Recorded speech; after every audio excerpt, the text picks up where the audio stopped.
Before camp, when my kids found out that I'd been assigned a Christian living class, one of my children, who will remain nameless, said, "There's no way I can keep you all awake and alert and engaged for an entire Christian living class here on the second week of camp. This child of mine claimed you'd just be all too tired, too exhausted, so no matter what happens up here, it was going to be a snooze fest out there." Yes, snooze fest were the exact words used to describe what's happening.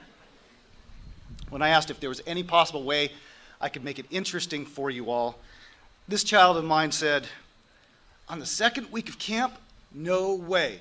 Mr. Munson can't do it. Mr. Fritz can't do it. No one can do it. But you've just given me a challenge, so I'm going to take it on." Here we go. By the way, it was not my favorite daughter, Julia, who said any of these things. You can do the math.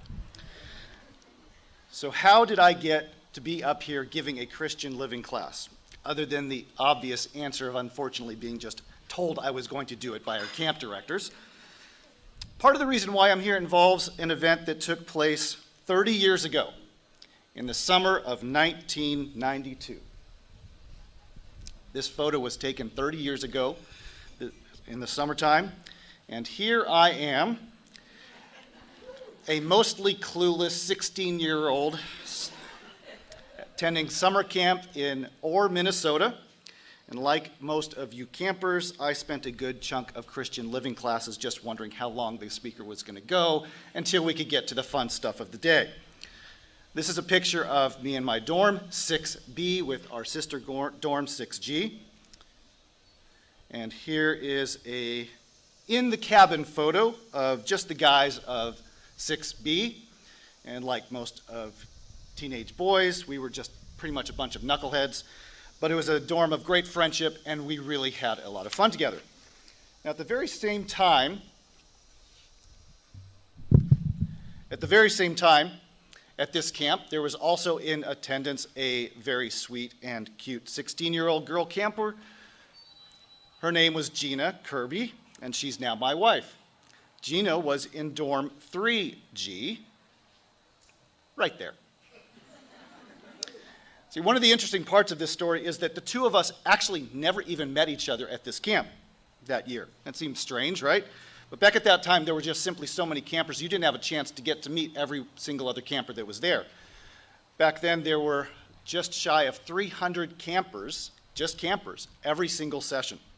Well, Gina and I didn't even realize we had attended the same camp that same year, that same session, until many years later when we were looking at some old camp pictures together. And it was then that Gina discovered a couple photos that both of us just couldn't really believe. Here's one of them. Here's the first picture of Gina and her friend Rhonda. It was taken by another girl in their dorm. I'd like to bring your attention to the very stylish 1990s vibe. Floral dress. This will be important in a minute. The hair's pretty awesome too. Here again is Gina's friend Rhonda with one of my dorm mates. This is Guy Pennington, and he's someone who is stuck with God's way of life to this day, and we still consider each other friends. But now notice the background.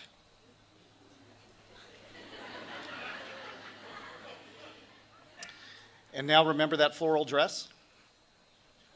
There's. We were that close. We walked right by each other, but never met. It wasn't until both of us actually were working as college-age staff 3 years later at a camp in Connecticut that we met for the first time. Now, I'm not introducing this to you or showing these photos to try to convince you to find your future spouse here at camp or that that's possible. It might be possible, but that's not the point. The purpose of showing these photos is basically to demonstrate how important camp has been in both of our lives, going back to our teen and even preteen years. And we've been both campers many years. We've both served as college-age staff and as counselors for many years. And now here we are as part of the old people faculty. But this doesn't necessarily answer the question of why I'm here at this particular camp this year. And this requires an answer, or this answer involves someone here at camp who's actually known me far longer than Gina. Most of you probably don't know, when I was in high school, Mr. Munson was one of my teachers and one of my coaches for varsity high school sports. Here it comes. Here's a photo of one of those high school varsity teams, and that's me. Yes, this scrawny little dude was actually somehow able to make it on a couple high school varsity sports teams. I was usually one of the smallest on the teams, but I was scrappy and I was determined. And you may have heard Mr. Munson say in the past that if he had to choose someone that had heart or had talent, he'd choose someone with heart every time. Well, I can tell you that's true. That's how he picked teams at tryouts. That's how he coached. I didn't make any high school varsity teams because I was the fastest. I couldn't jump the highest. I wasn't even the most skilled position player. I knew that if I had any shot of making any team, I had to both practice and play harder and smarter than anyone else. I had to make up for what I lacked in size and just natural athleticism. So I always tried to play with heart, with energy, with relentlessness.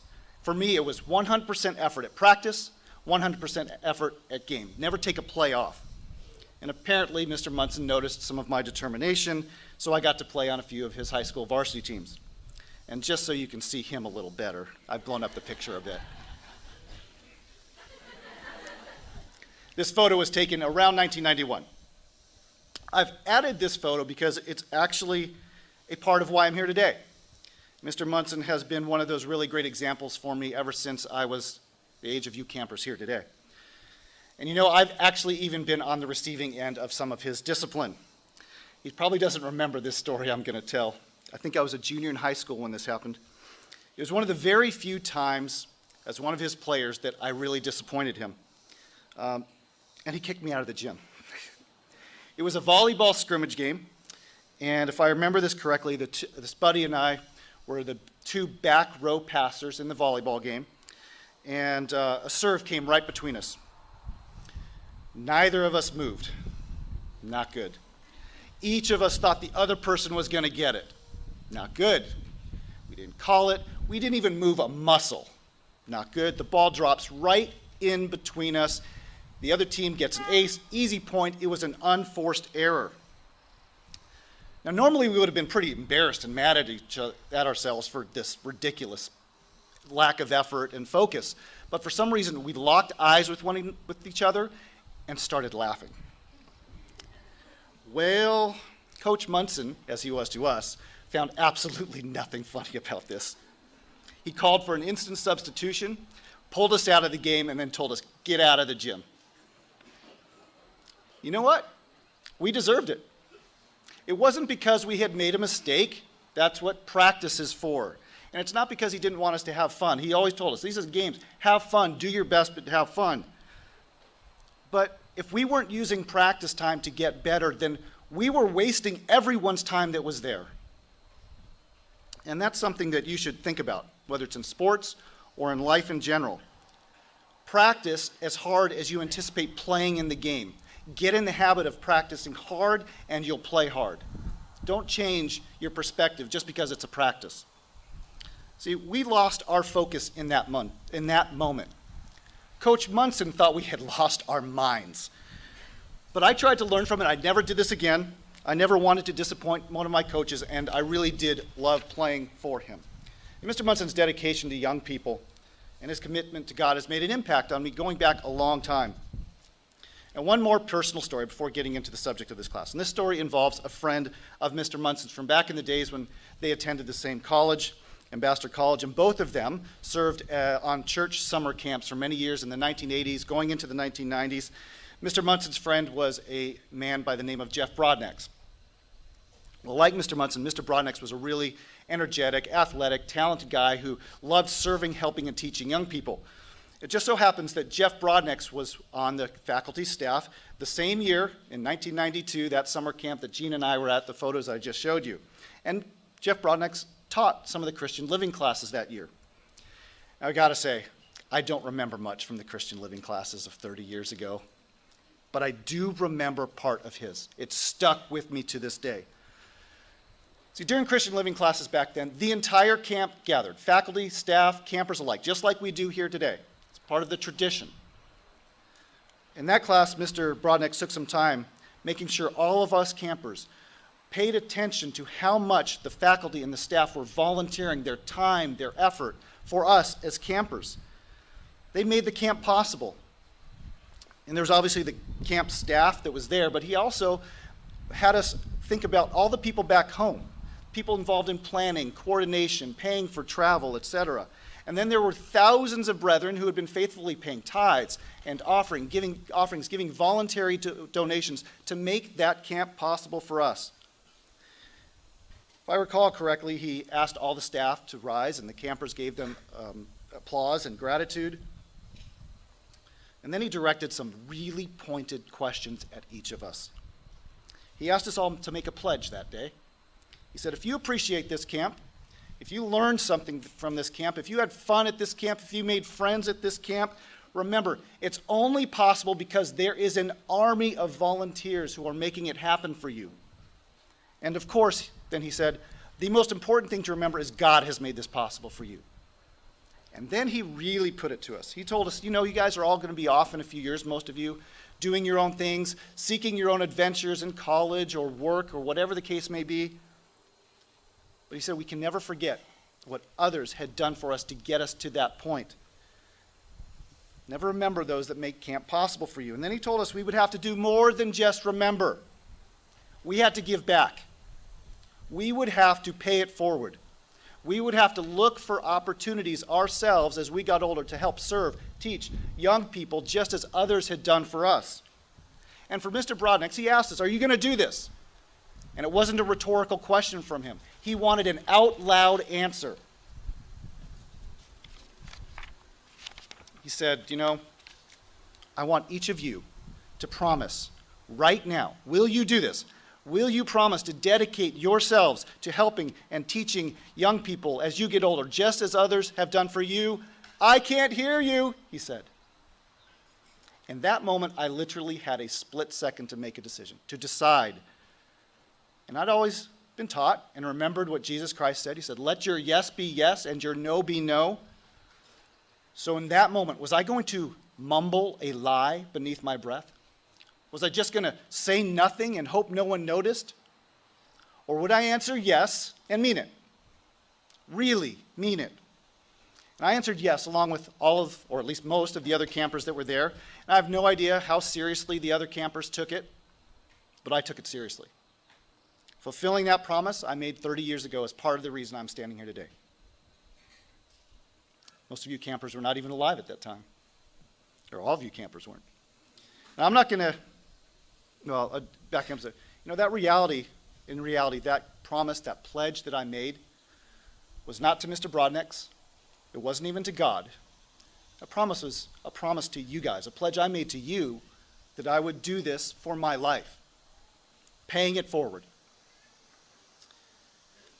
I'm not going to ask the camp to stand like the camp staff to stand like Mr. Branden did, but I want you campers to remember and think about all the volunteers that have made this possible for you. There's an army of people that have made this camp possible. Take time to remember that. Thank them. If you appreciate this camp, if you've learned something at this camp, if you've made friends at this camp, if you've had fun at this camp, remember it's possible because of them. In a few years, most of you are going to be off doing your own thing.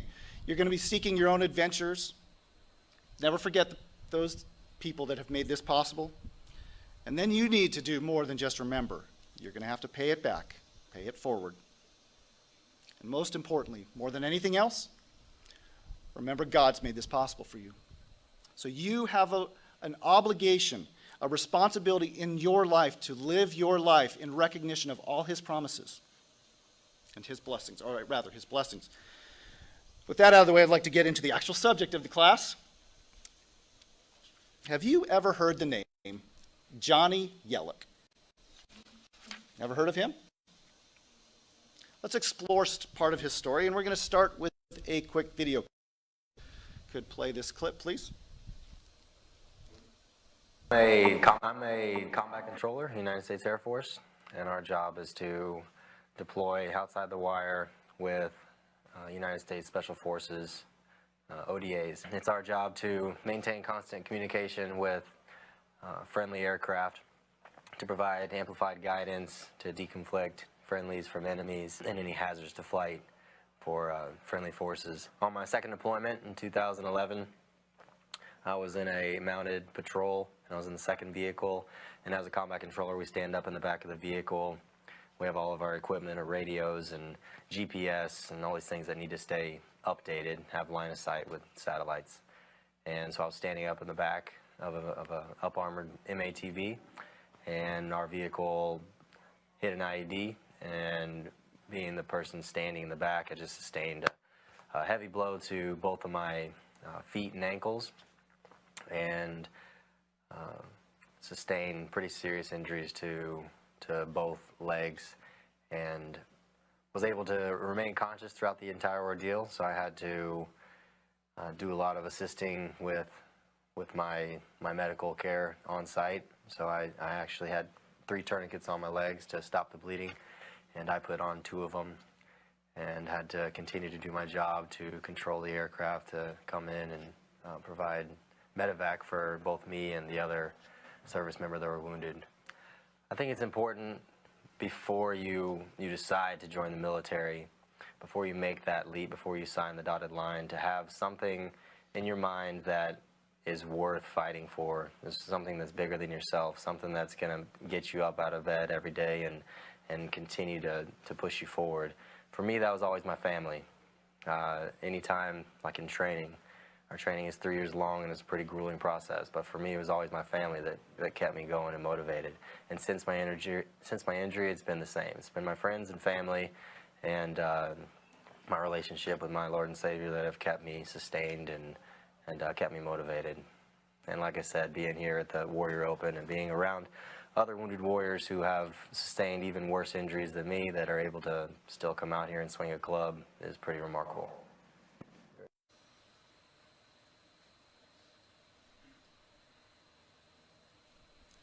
Now, this video clip actually only tells part of the story of Johnny Yellick. His is an amazing story. And what isn't described in this video in much depth is the long, painstaking recovery that followed his devastating injuries while he's on deployment in Afghanistan in 2011. To treat his legs, he would undergo 31 reconstructive limb salvage surgeries. 31. And then he had to go through 2 years of horrific rehabilitation just to learn to be able to walk again. He is the recipient of Bronze Star and Purple Heart medals. He had to retire, obviously, from active service in the military because of the traumas, but then he dedicated his life to helping serve other veterans, especially wounded warriors.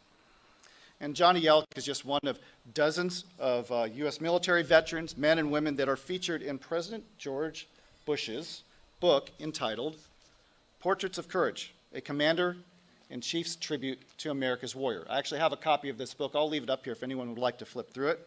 See, after President Bush left office, he took up the hobby of painting and began painting portraits of wounded warriors. And in his portrait paintings, of wounded warriors, they're compiled in this book, along with a short feature story of that individual veteran. Proceeds from the book are then donated to Wounded Warriors associations and organizations that help veterans get back into civilian life, especially those who have been suffering from various injuries. And that Warrior Open golf tournament that he just mentioned, it actually is held every year just outside of Dallas, just about an hour from here, and President Bush hosts it every year. Now, there's a few parts of this interview with Johnny Yellick that stand out as examples of courage, and one of them I just wanted to point out. He said, oops, it's important before you decide to join the military, before you make that leap, before you sign the dotted line, you need to have something in mind that is worth fighting for, something that is bigger than yourself. Well, when it comes to military service and war, we have a different viewpoint, a different perspective than Johnny Yellick. Our position is and should be that disciples of Jesus Christ are not to participate in military service and the conflicts of this world. We are conscientious objectors when it comes to military service and war. That's a bigger subject than we're going to have time to cover today. But if you have questions about why the Church of God Assembly teaches that God's elect shouldn't serve in the military, please talk to Mr. Munson or Mr. Fritz or an elder in your local area. But what I want to focus on is Johnny's statement that before you commit to something big, before you make any big leaps in life, you need to have something in mind that's worth fighting for, something bigger than yourself. And here at camp is a great time to think about that. What in your life is worth standing up for? What's worth fighting for? I'm not talking about fighting with violence, but with determination, unshakable resolve, self-sacrifice. Johnny Yellick and other service members obviously demonstrate tremendous courage and their willingness to put their lives on the line for their country. And we should appreciate and respect people like Johnny who sacrifice themselves for others, mostly for people they don't even know. The courage required for self-sacrifice is noble, it's admirable. Now, Johnny Yellick believed his calling was into military service, but for us here at camp, we have a different type of calling. Our calling is from God into his service, not military service. And it's a superior kind of calling than anything this world has to offer. And it requires courage of a different kind. And it's important to recognize that courage can manifest itself in many different ways. Johnny Yellick is certainly a portrait of courage in President Bush's book. His name was a name you've never heard of before. But now we're going to look at another example. Have you ever heard the names Shifra or Pua? Kind of like saying it. Shifra, Pua, two individuals. Never heard of it again? Well, we're going to take a look at their story now. It's found in the first chapter of the book of Exodus. Exodus 1, verse 8. Now there arose a new king over Egypt who did not know Joseph, and he said to his people, "Look, the people of Israel are more and mightier than we. Come, let us deal shrewdly with them, lest they multiply and it happen in the event of war that they also join our enemies and fight against us, and so go up out of the land." Therefore they set taskmasters over them to afflict them with their burdens. And they built for Pharaoh supply cities, Pithom and Ramses. But the more they afflicted them, the more they multiplied and grew, and they were in dread of the children of Israel. So the Egyptians made the children of Israel serve with rigor, and they made their lives bitter with hard bondage and mortar and brick and all manner of service in the field. And their service in which they made them was with rigor. Apparently there was a lot of rigor. And here it is in verse 15. Then the king of Egypt spoke to the Hebrew midwives, of whom the name of one was Shiphrah, and the other name was Puah. This fascinating story opens the book of Exodus. We're going to keep reading. And Pharaoh said, "When you do the duties of a midwife for the Hebrew women and see them on the birth stools, if it is a son, then you shall kill him, but if it is a daughter, then she shall live." But the midwives feared God and did not do as the king of Egypt commanded them, but saved the male children alive. So the king of Egypt called for the midwives and said to them, "Why have you done this thing and saved the male children?" And the midwives said to Pharaoh, "Because the Hebrew women are not like Egyptian women, for they are lively and give birth before the midwives come to them." Therefore God dealt well with the midwives, and the people multiplied and grew mighty, and so it was because the midwives feared God that he provided households for them. So Pharaoh commanded all his people, saying, "Every son who is born you shall cast into the river, and every daughter you shall save alive." This starts the book of Exodus right off the bat. This is the background story to Moses and God's deliverance of the Israelites from slavery in Egypt. These midwives, Shiphrah and Puah, defied Pharaoh. They put at risk their very lives for the sake of something bigger than themselves. Their actions were so extraordinary that God inspired Moses to preserve their names as part of Scripture. For thousands of years, people have read this story. They weren't famous, they weren't powerful, they weren't wealthy. These midwives were they provided a service to slaves. That wouldn't have been a glamorous position at the time, but they did something so extraordinary that God wanted us to know their names today. Shiphrah and Puah. These women are sometimes overlooked, but make no doubt, they are superstars. Shiphrah and Puah never could have known that their heroically courageous acts were going to be recorded for all time. Someday they will. Can you imagine how shocked Shiphrah and Puah are going to be when they are resurrected and then come to find out that billions of people who lived over thousands of years will know who they are and what they did? Now, people today might not specifically remember their names, but Shiphrah and Puah are among the many God-fearing examples, God-fearing people who are examples for us that he used to save his chosen people. Now, what is not particularly clear from this story is whether Shiphrah and Puah were the only midwives that to whom Pharaoh gave this command? Probably not. It's possible that these two were representatives or leaders of a group of midwives. There's also some question about whether Shiphrah and Puah were of Hebrew or Egyptian heritage. Now, most English translations call them Hebrew midwives, but both the original text and some surrounding verses suggest that might actually be better translated as midwives to the Hebrews as opposed to Hebrew midwives. Now, why would I say this is the case? Well, consider what Pharaoh was asking them to do. He's telling them, go commit an act of brutal infanticide. Go kill newborn babies. Would Pharaoh reasonably have expected a Hebrew midwife to go commit genocide against her own people? Probably not. But he would have expected Egyptians to do this, especially against foreigners who the ruling class of Egypt would have considered as an inferior race. They were slaves. And when the midwives don't kill the babies, Pharaoh seems like legitimately perplexed. Basically says, why have you done this thing? Why have you saved the male children? Would Pharaoh have been shocked to see Hebrew midwives saving Hebrew babies? Not likely. But he would have been surprised to see Egyptians saving Hebrews. If we were to put this in a more modern context, Hitler would have taken for granted that Jews might try to save other Jews, but he might have been surprised to see Germans trying to save Jews. And we're not going to go into all the details today, but there's some historical and textual hints that suggest these midwives may have been Egyptian. And as just one example, the Jewish historian Josephus refers to these women as Egyptian, although most Jewish tradition typically refers to them as being of Hebrew or Israelite origin. Well, trying to figure out little details like this is interesting to me because it makes these people real. And they were real people. They have real stories to tell. I want to know more about them. I want to know all that happened here. Someday we're going to find out all those little details. It's my opinion based on the evidence here, and it's just personal opinion, that these were Egyptians that were saving the Israelites. But regardless of the ethnicity of these midwives, let's look again at their response in verse 19. And the midwife said to Pharaoh, because the Hebrew women are not like the Egyptian women, for they are lively and give birth before the midwives come to them. So Shiphrah and Puah have just become called before Pharaoh, who is the most powerful person in the world at that time. He has complete control over their lives, and he demands to know why they have disobeyed him. They've essentially committed an act of treason. He's given them a command. They didn't do it. Imagine being in their position. Pharaoh is an authoritarian dictator who considers himself a human god.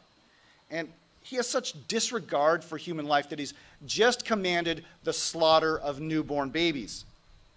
And now your life is in his hands. And he's accusing you of treacherous disobedience. Well, the midwives explain that the Hebrews are lively or vigorous when they give birth, depending on what your translation might have. Say that they just give birth too quickly. We can't get there in time. But this original Hebrew word, lively or vigorous, that we get in English is the same type of word that is usually used to describe the strength of animals. So it's possible that the midwives maybe were playing on Pharaoh's racist, anti-Semitic views that the Hebrews were kind of akin to animals. Like they give birth like animals. We just can't get there along those lines. This is speculative. Maybe that's how they wanted him to perceive their answer. Well, was Pharaoh's anger towards them softened by all of this? Maybe. But what we do know is they didn't tell the complete truth. The truth of why Shiphrah and Puah saved human babies is specifically told to us in verse 17. The midwives feared God. That's why they saved the babies, not because they couldn't get there in time. Now, whether Pharaoh believed the excuse of the midwives or just completely thought they were inept at their jobs and were being defiant, it's clear that at this point, Pharaoh no longer trusts them to carry out his commands, because then he gives a decree that any Egyptian, all the Egyptians who find any Hebrew male baby, was to throw it into the Nile. Well, what became of these midwives? How did things end for Shiphrah and Puah? Therefore God dealt well with the midwives, and the people multiplied and grew mighty. And it was so, because the midwives feared God, that he provided households for them. See, it was the midwives' fear of God that created that courage within them, the courage to defy a Pharaoh at risk of their own lives. Their valiant efforts saved many Hebrew babies, and God, in turn, he blessed them. He gave them families. He kept them alive despite a Pharaoh who could have killed them.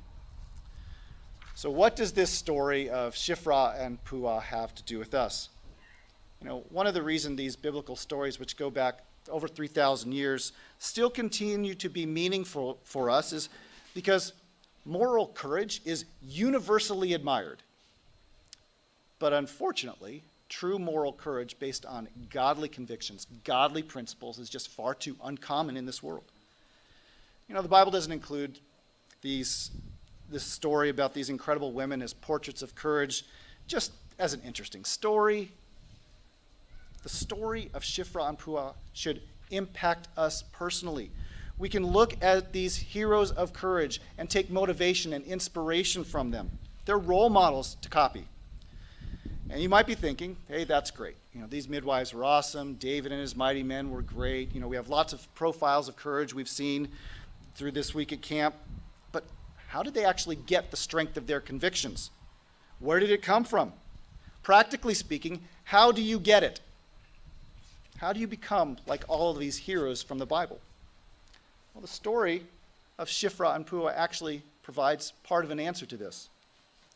And the first way we do it, or first thing we recognize, is that courage can come from God. For Shiphrah and Puah, we're told very specifically 2 times that their courage came because they feared God. Verse 17 and 21 both say, the midwives feared God. That's why they acted the way they did. See, if we believe God is more powerful than any circumstances in life, then the fear that might otherwise come from those circumstances, it won't overtake us. It won't overcome us. Just as an example, let's say someone who is more powerful, stronger, bigger than you is threatening you, and you don't have an ally there to protect you. That person threatening you is going to could make you afraid. In that situation, it's easy to cower, to give in to cowardice because you don't have a choice. They're going to get you. They're stronger. There's nothing you can do on your own. But there's no one more powerful than God. And if he is your ally, then any fear of people doesn't need to exist. Some of you might be familiar with a man named Dennis Prager. He's a very popular commentary. He happens to be Jewish. He actually has a really good summary of how the fear of God can make us courageous. And he uses Shiphrah and Puah as an example. He says this: people fear those who are more powerful than they are. Therefore, the only way not to fear powerful people is to fear God. Those who feared God saved Hebrew babies, while those who feared Pharaoh helped drown Hebrew babies. It was the midwives' fear of God that liberated them from the fear of the Egyptian tyrant, and this point is often overlooked. Fear of God is a liberating emotion, freeing one from the disabling fear of evil, powerful people. And this needs to be emphasized because many people see fear of God as onerous rather than liberating. And that's exactly right. The fear of God can be liberating. It can be courage-inducing. And we usually think about courage and fear as complete opposites. But in the context of this, in the context of fearing God, fear can give you courage. That sounds kind of ironic. It's an odd thing to say. But yes, fear can give you courage if it's the fear of God that is motivating you. And even if we think that we fear God, we have faith in him, we're trying to obey him, we still might lack that level of courage that we want. If that's the case, ask God for it. Just ask. Courage can come from God. And we know this because he tells us to ask for the things we need. I don't have it on the slide, but James 1 verse 5 says, if any of you lacks wisdom, let him ask of God, who gives to all liberally and without reproach, and it will be given to him. But let him ask in faith, without doubting, for he who doubts is like a wave driven by the sea, tossed by the wind. Now, James is talking about wisdom in this scripture, but we could put courage in place. If any of you lacks courage, let him ask God, who gives to all liberally, and it will be given to him. But ask with faith. If you ask courage of God, He'll give it to you if you ask him knowing that he will, and you're trying your best to follow him. But we just can't ask God for courage and expect to wake up the next day magically endowed with this courageous. Courage needs to be developed and practiced, and that's what comes to point number 2. Not only can courage come from God, but courage can come from practice.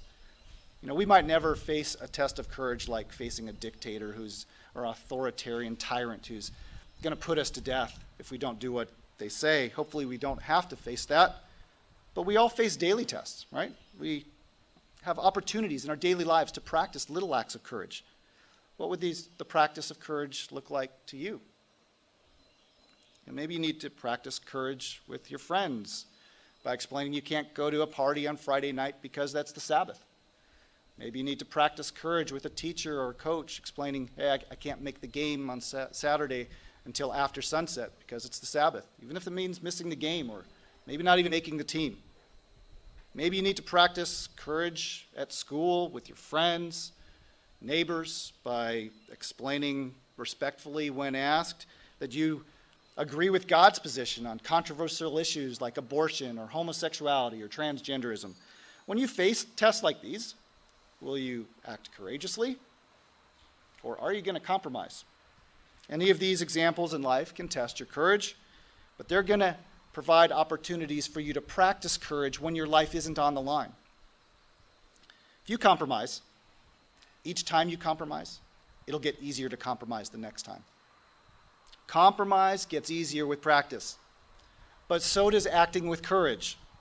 Every time you take a stand with courage, it becomes easier the next time.